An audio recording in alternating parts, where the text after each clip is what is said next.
orang baik.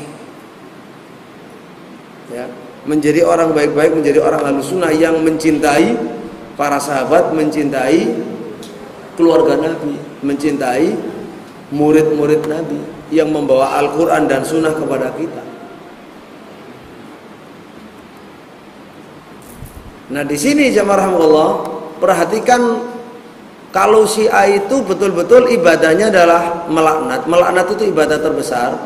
Perhatikan suara daripada Mujtaba Asy-Syirazi, ini orangnya, ya, seorang tokoh Syiah Irak, dia termasuk orang paling dekat kepada Khomeini, orang paling dekat pada Khomeini dan punya peran besar. Apa kata dia?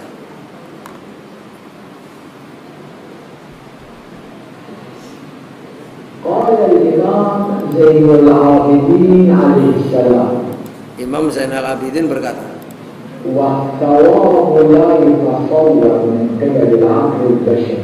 dan pahalanya tidak bisa dibayangkan oleh akal manusia. Tapi harus diimani. Tidak masuk akal tapi harus diimani. Akal nggak bisa membayangkan.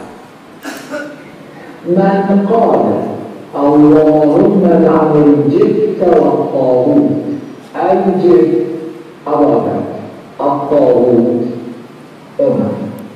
Siapa yang mengatakan, ya Allah laknatilah al-jibt dan ta'ud. Al-jibt itu adalah Abu Bakar, at-ta'ud adalah Umar. Ini adalah simbol-simbol orang-orang jahat dalam agama Syiah. Yaitu Abu Bakar disebut dengan al-jibt, ya, setan, dan Umar disebut at-taghut, berhala. La naqal Allahumma la'anil jibta wat-taghut kulla adatin ay kulla subhin marratan wahidah. Siapa yang mengatakan tadi Allahumma la'an al-jibta wa taghut sekali saja di pagi hari waktu subuh, ini zikir sobah. Perhatikan zikir sobah. Allahumma la'an al-jibta wa taghut mu'azzam kutibat lahu sab'in al-hasanah. Ditulis untuknya yang pertama 70.000 kebaikan.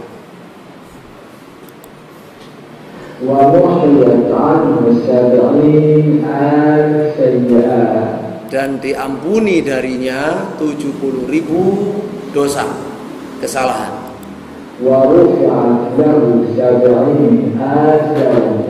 Dan diangkat derajatnya 70.000 derajat. Ya kan? Besar enggak ini? Maka dia sendiri mengakui tidak bisa dibayangkan oleh akal manusia, tapi wajib diimani. Ini agama Syiah. Maka jangan heran kalau Syiah itu mesti melaknat.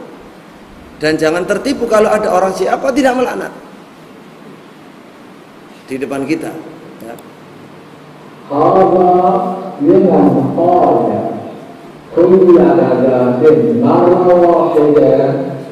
Allahumma la'an jibta wa taghut. Amma man lahijatan lisanuhu bil-la'ni musabbah.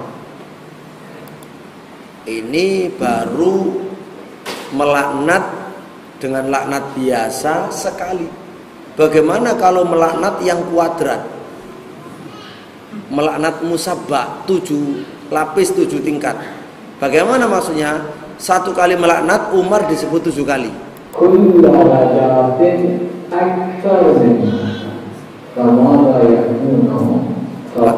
Maka kalau yang laknat bertingkat itu dibaca tiap pagi, itu sudah berapa? Tentu di atasnya. Kalau dibaca sekali, 2 kali, 3 kali, tentu nggak bisa dibayangkan oleh akal manusia. Bagaimana laknat bertingkat itu? Allahumma al'an Umar. Sama hitung ya. Laknat musabbah. Summa Abu Bakrin wa Umar. Summa Utsman wa Umar. ثم عمر ثم عمر ثم عمر ثم عمر هذا هو اللعن المسبع. Ini la'an musabbah. إذا توقف Ya. Jadi pahalanya sudah tidak terbayangkan. Baik. Dan lain sebagainya. Bahkan ini diterangkan semuanya, melaknat Abu Bakar Umar, ya, itu pahalanya lebih besar daripada bersolawat kepada Nabi dan Ahlul Bait. Ini kan jelas agama ini bukan agama Islam. Ini kan bikinan orang kafir untuk menyesatkan umat Islam atas nama Islam. Karena mustahil kalau ini dari ulama, apalagi dari Ahlul Bait, dari Nabi SAW. Ditambah lagi perhatikan ini, masya Allah, ya. Ini lebih hebat lagi nih.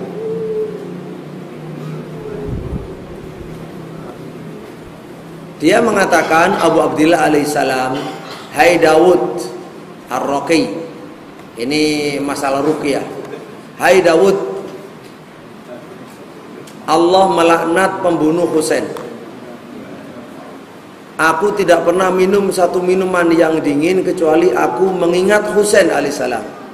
Dan tidak ada seorang hamba yang minum air terus ingat Husain dan ingat Ahlul Baitnya, kemudian dilanjutkan karena sudah ingat, melaknat pembunuhnya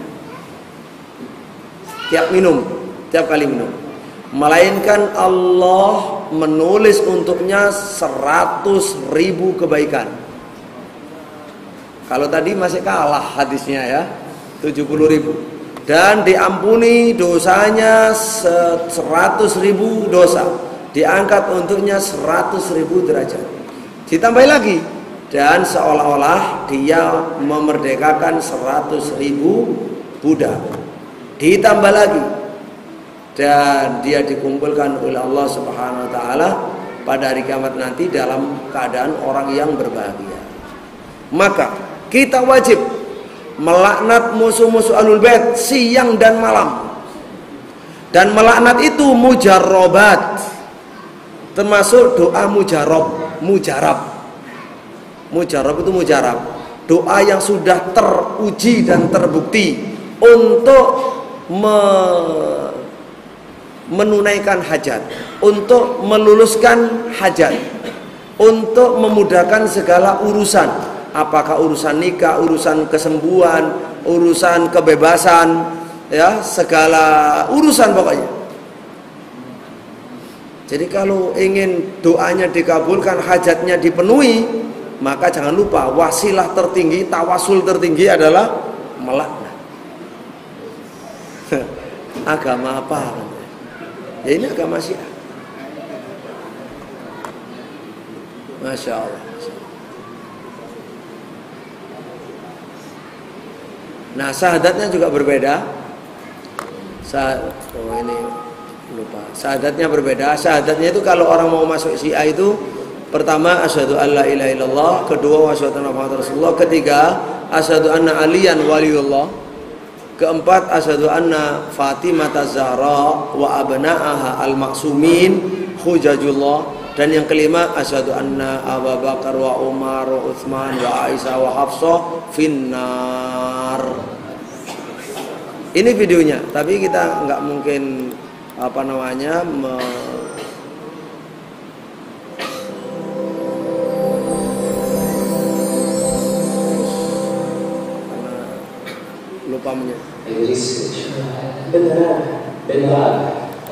ini aja. Ini namanya Idris bin Robih, orang madhab Maliki, mau masuk Syiah. Karena Syiah itu bukan madhab tapi agama sendiri, maka wajib syahadat. Dan syahadatnya seperti tadi. Ya. Baik, kita lanjut. Kemudian yang lain lagi, ini hanya tambahan. Ini Perdana Menteri Irak sekarang. Dia meminta agar kiblat dipindahkan ke Najaf, Irak. Ini beberapa bulan yang lalu dia bicara ini.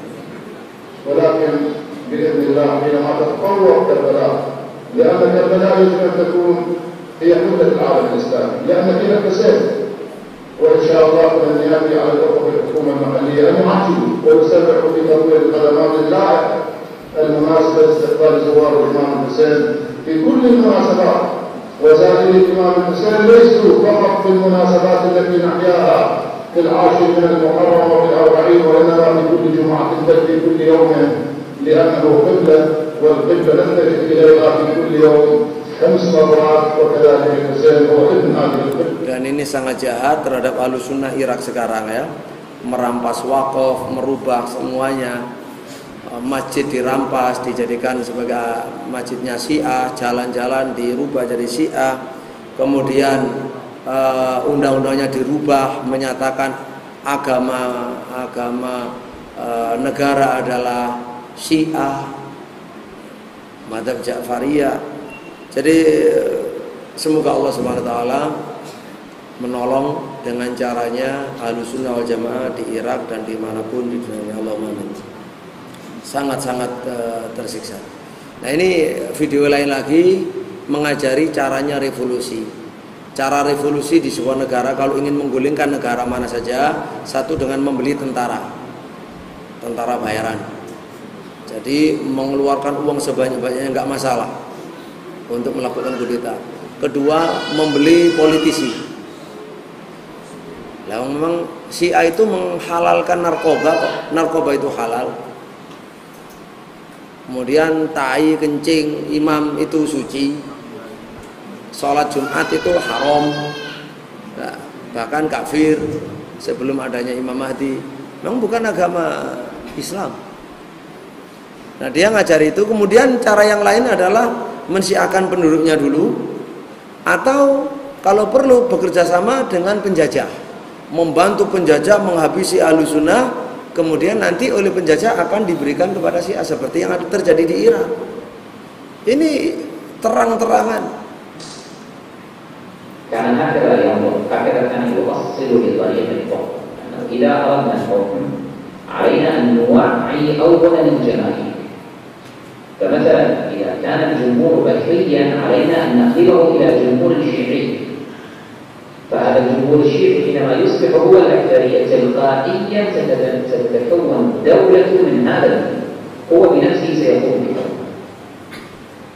على سبيل المثال الآن نريد مثلا أن نحدث ثورة في مصر، نمتلك فيها نحن زمام الحكم في مصر. لنا طريقان. الطريق الأول أنه نحن نحدث انقلابا هناك، نشتري فئة من أفراد الجيش المصري يحدثون انقلاب، أو نتعاون مع الاستعمار مثلا حتى يسلمنا الحكم هناك بنحو أو بآخر. Udah ya, jelas ya. Baik, kita lanjutkan dulu. Nanti. Baik.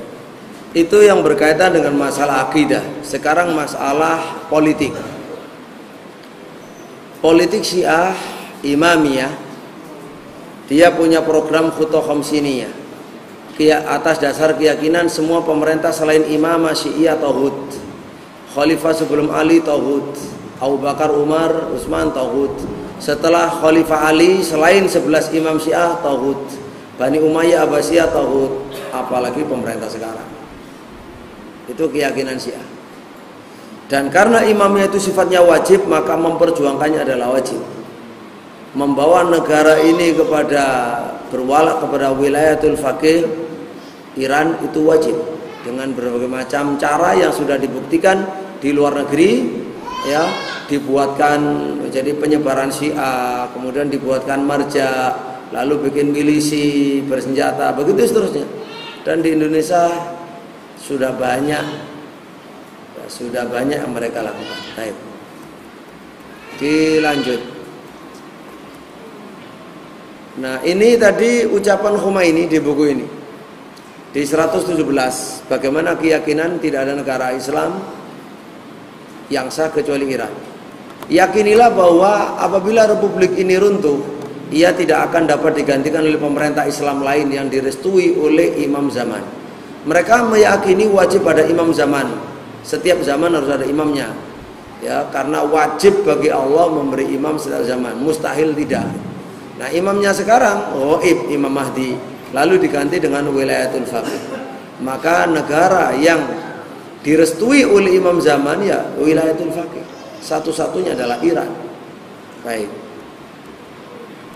Kemudian wasiatnya Khomeini, dan ini pernah dimuat di majalah Dustur Libanon tahun 83, langsung di cover. Ini wasiatku. Setelah selesai perang dengan Irak, kita wajib mulai perang baru. Dan saya bermimpi bendera Iran berkibar di Amman, di Riyadh, di Damaskus, di Kairo, dan di Kuwait. Lalu mereka membuat proyek namanya Hilal Ahmar Syi'i. Hilal Syi'i yaitu yang disebut bulan sabit Syiah. Makanya kenapa Iran mati-matian untuk membela Bashar Assad di Suriah. Karena itu adalah kepentingannya untuk melindungi proyek bulan sabit Syiah. Dan kenapa Israel ikut mendukung bercokolnya Bashar Assad? Karena itu merupakan pagar bagi Israel. Kalau itu sudah tumbang, maka Israel dalam ancaman. Dan Amerika juga mendukung, Rusia mendukung, karena di situ ada pangkalan Rusia. Jadi ini orang Yahudi, orang Syiah, orang Nasrani, orang komunis bersatu padu di Suriah. Kemudian perhatikan ucapannya Khomeini yang diterjemahkan. Iran sebagai pengawal amanah ilahi. Ya, diharapkan bahwa amanah ilahi ini akan menyinari negara-negara Islam lainnya dari Iran. Jadi memang semangatnya itu semangat mengekspor revolusi Iran ke negara manapun. Dan itu dibuktikan di buku ini, di ucapan kesaksian Buya Hamka rahimahullah. Buya Hamka di buku ini beliau mengatakan, ketika saya di Iran, datang 4 orang pemuda ke kamar hotel saya, dan dengan bersemangat mereka mengajari saya tentang revolusi dan menyatakan keinginannya untuk datang ke Indonesia guna mengajarkan revolusi Islam Syiah itu di Indonesia, kata Buya Hamka. Jadi akan datang di Indonesia guna mengajarkan revolusi Islam Syiah itu di Indonesia. Dan betul mereka datang. Nah, saat itu Buya Hamka yang tegar dan berani, beliau mengatakan, kami menerimanya dengan senyum simpul. Boleh datang sebagai tamu, tetapi ingat, kami adalah bangsa yang merdeka dan tidak menganut Syiah. Kami bangsa merdeka dan tidak menganut Syiah. Itu ujar saya, kata beliau. Artikel Buya Hamka, Majelis Ulama Indonesia, bicaralah. Baik, jamaah Allah. Ini bukti-bukti buku-bukunya. Kita lanjut.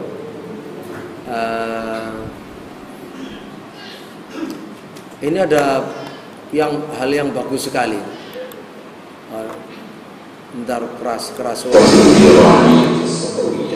مع بداية انتصار الثورة الشيعية في إيران تأسست عدة أحزاب بالخارج تابعة للنظام الإيراني وذلك من أجل توجيه. Ya, ini panjang, ya lumayan lah, bagus sekali.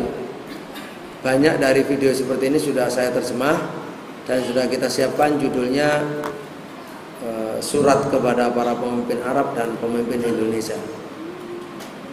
Ya, mudah-mudahan dalam seminggu sudah bisa selesai. Nah, ini terkait tadi masalah darurat NKRI ya. Ini penting, darurat NKRI tadi mana? Darurat NKRI.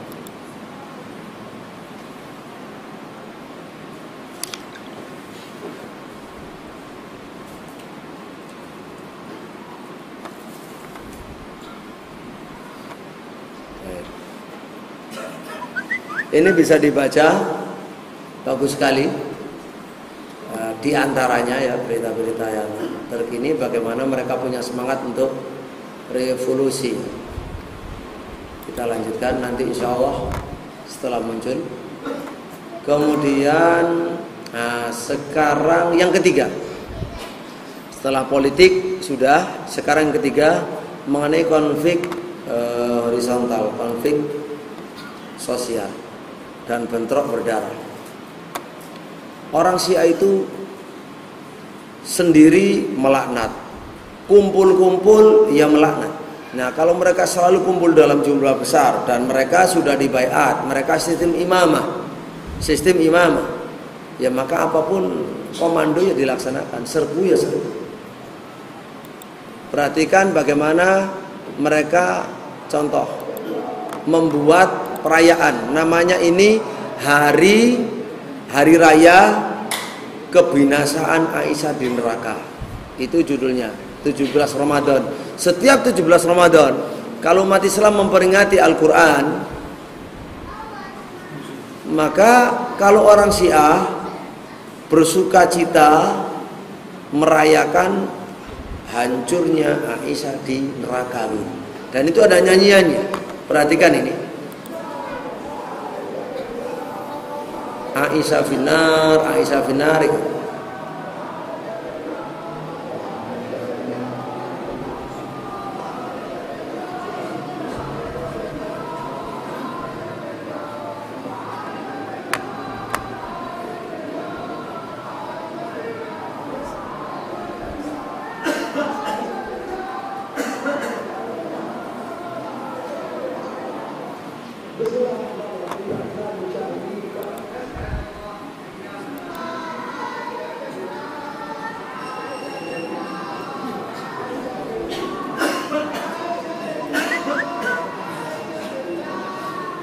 Terus ini para masyaihnya, ya, semuanya, para penyairnya sampai imamnya.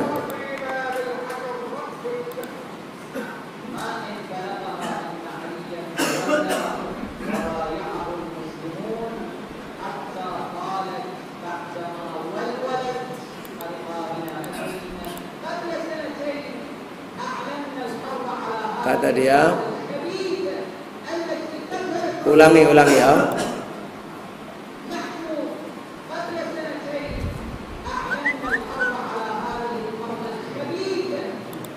Kami sejak 2 tahun yang lalu telah mengumumkan perang terhadap wanita yang busuk ini.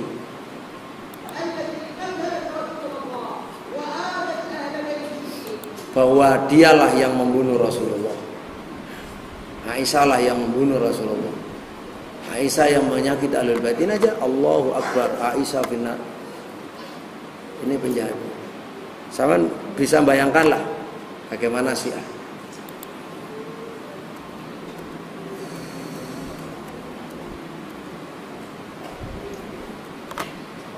Nah, fakta di lapangan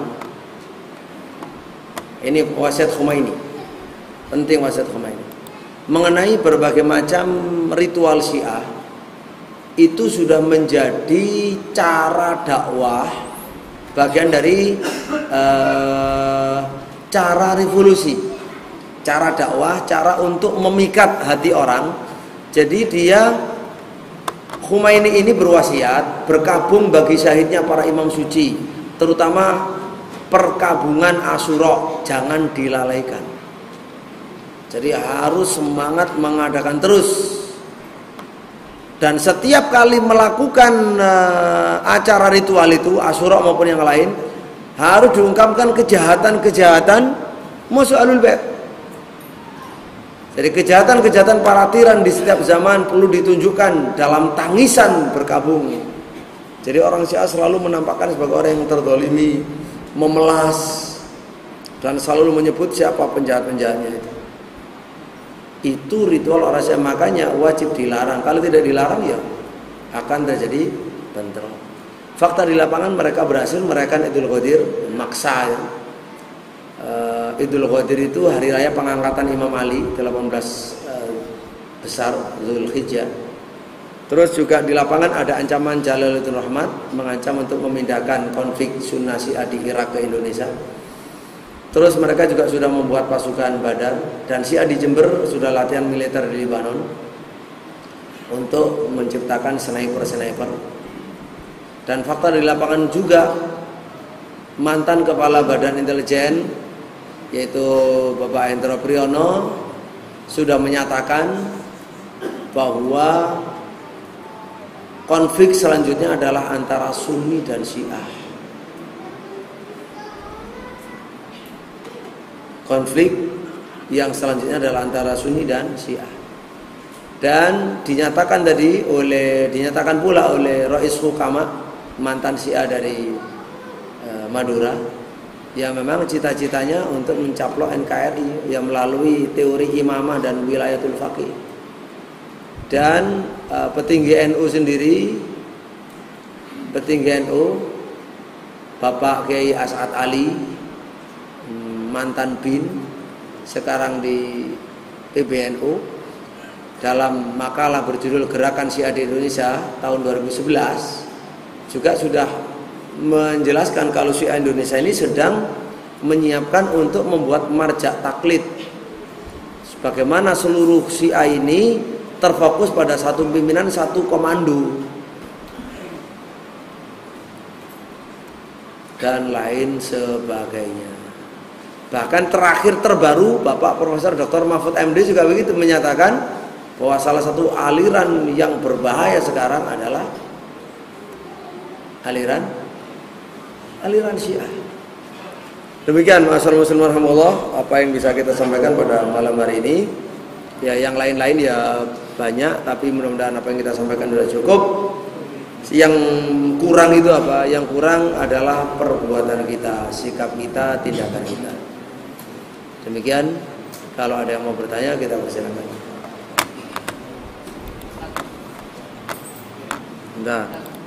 Bentar. Sebelum bertanya Pak, tadi kan sudah kita sampaikan hadisnya bagaimana orang pahalanya meminum sambil melaknat. Ternyata betul.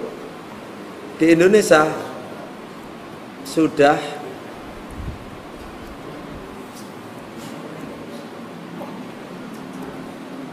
perhatikan. Ini adalah gelas air minum. Gambar Imam Husain berdarah-darah. Jadi mau minum saja itu digambari orang terbunuh. Ini dibagi di Bekasi oleh Oase, ya, organisasi Ahlul Bait. Ini dibagi di Bekasi.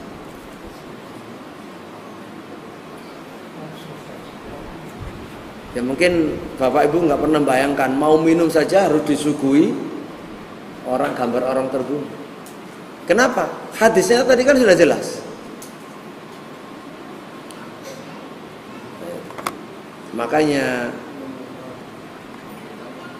Syiah itu, ini mohon ya, Syiah itu memang agama jahiliyah. Kalau seandainya umat Islam tahu hakikat Syiah, tidak seorang pun sudi ikut Syiah. Tapi karena pinternya orang Syiah dalam menutupi boroknya dan bodohnya, dan banyak masyarakat yang bodoh yang dimanfaatkan, ya akhirnya banyak masuk Syiah.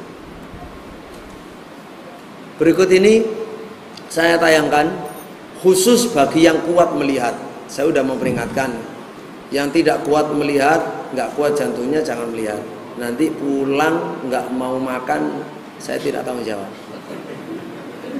Ini hanya untuk membuktikan bahwa Syiah itu sadis dan bengis.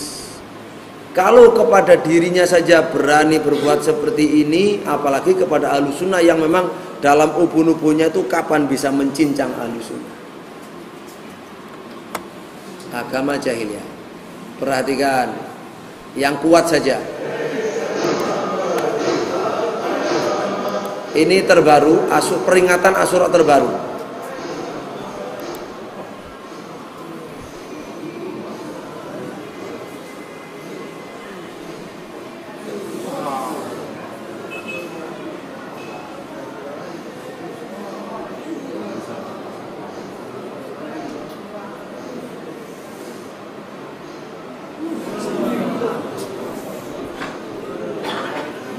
Jangan melihat lah ya. Yang nggak tega jangan melihat.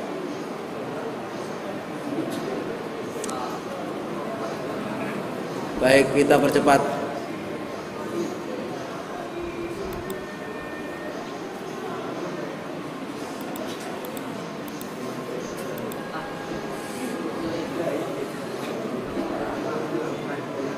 Sudah.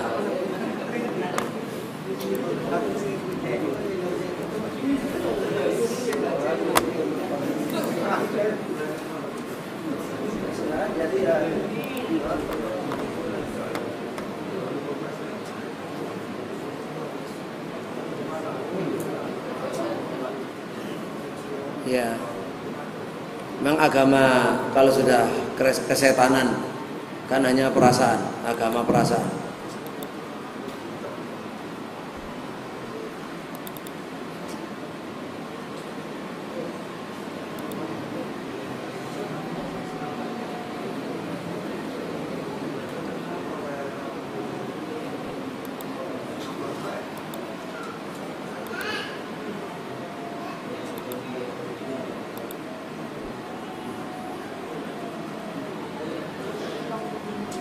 Ya, diprovokasi.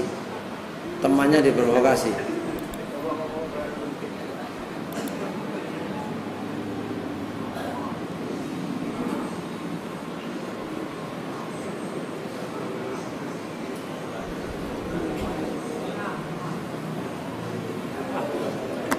Sudah ya, biar bisa makan nanti. Alhamdulillah alal Islam wa sunnah. Baik. Silakan yang mau bertanya. Ada yang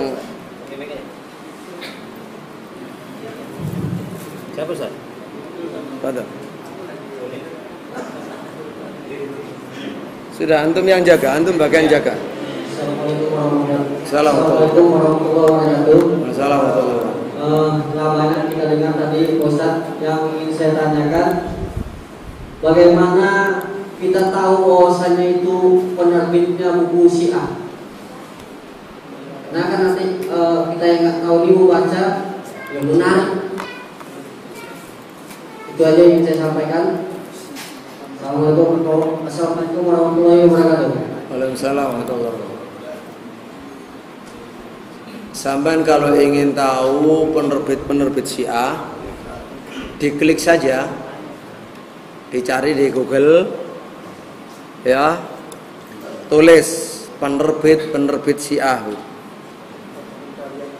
ya, maka akan muncul semuanya, puluhan, ratusan akan muncul semua, termasuk buku Mizan, penerbit Mizan, penerbit Citra, Zahra, itu kan Syiah semua. Jadi kalau ingin tahu datanya lengkap, ada. Bentar, ini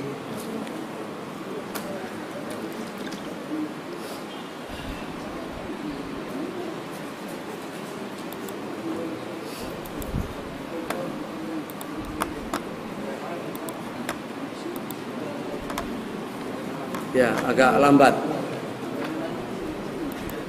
Ini ya, penerbit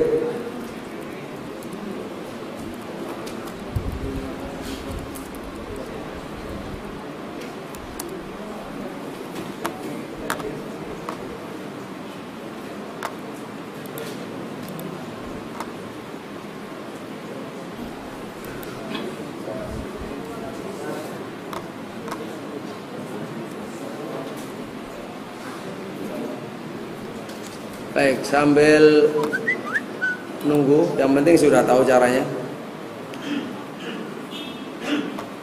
Ini 63 penerbit buku Syiah sesat.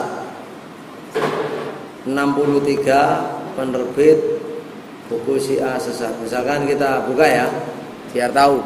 Penerbit sekaligus dengan daftar bukunya. Bukunya banyak. Di IBF Jakarta saja mereka obral 200 judul buku Syiah.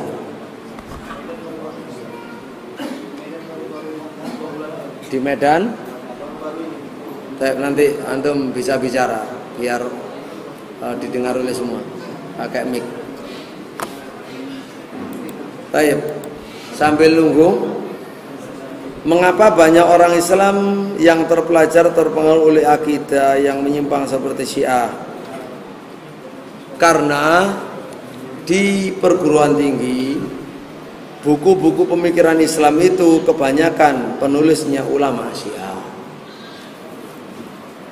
Buku pemikiran, buku filsafat, buku politik, penulisnya Syiah, pemikir Syiah.